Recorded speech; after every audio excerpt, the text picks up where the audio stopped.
G'day.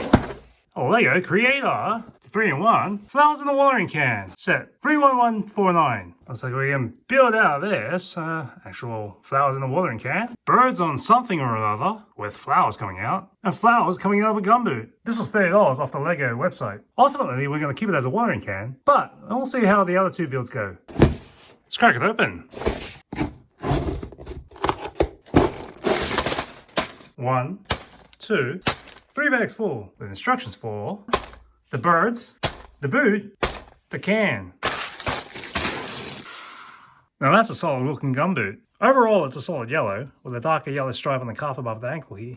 I don't know what kind of flowers have clear stems, but we're looking at 3 of them here, sticking out of the top of the boot here. These green leaves are fixed, but the leaves on these, you'll adjust them a little. If you're going for the gumboot, these are the pieces you'll have left over. Oh, this is an interesting yellow piece. I haven't got this in any other set I have. I don't think I'm going to see this in the other build. It's just the watering can. This tote I picked up for 40 cents. It makes sorting through the bricks way easier since the alternate builds have you dump the 3 bags into one giant mess. And you have to work out which one's where. So if you're going to leave this on your shelf as is, make sure you leave clearance for about 7 inches or 18 centimeters with about 6.5 inches or 16.5 centimeters. And just to be safe, 5 inches or 12.5 centimeters deep. Time to pull it apart and rebuild the bricks into the bird's display. If you're going to pull it apart, like I am, where you're going to rebuild the other version, make sure you have your own separator, because this set doesn't come with one. In this configuration, we've got the birds. Not sure what kind of birds they are, but it looks like one has a lilac plumage and the other's got an aqua, using leaf elements for the tail feathers. The back is a little bit gnarly. That's a weird looking stem for that flower that comes out the front, which does have a little bit of movement if you want to adjust it.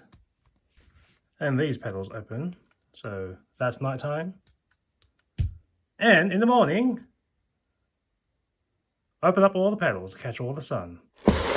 These are all the pieces you have left over. If you're going to fit this somewhere, you'll need 5 inches or 12.5 centimeters wide with 7 inches or 18 centimeters deep. The taller bird here is about 4.5 inches or 11 centimeters tall.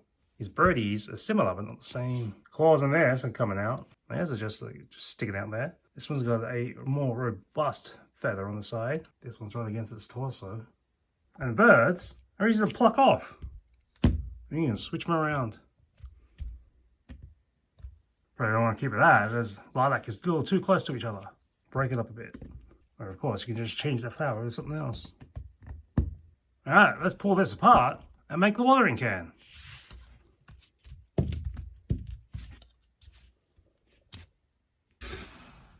Right, this is the main build. It's the flowers in a watering can. It's got its own little handle and a spout and no water. No need to worry about tipping it out. The flowers and the butterflies are just stuck right in there. 3 flowers, a lilac-y, purple, blue, and a bit of a sunflower yellow one. 3 butterflies fluttering about, each trying to get a little bit of that nectar off the flowers. Save for the colours, they have the same build. They're floating out on these clear arms. This basically uses all the pieces, being the main build. It's going to live somewhere on the bookshelf, which means we're going to have to find some space. And we'll need 7 inches or 18 centimeters, with 6 inches or 15 centimeters deep, and 6.5 inches or 16 centimeters tall. The instructions are definitely set up for the main build. If you're going to build the other versions first, you're going to have a difficult time unless you do some knolling to get the pieces back together. Or maybe you just stick with the other versions. If you want to go for that flowers in the mug look, take off the spout and either rebuild the front or find something to plug it in. The bookshelf idea was boring, so I thought we'd put it amongst the other plants. But I have to find a way to protect the bricks from the UV, because bricks don't last that long sitting in the rays. See you next time on Beyond 2000.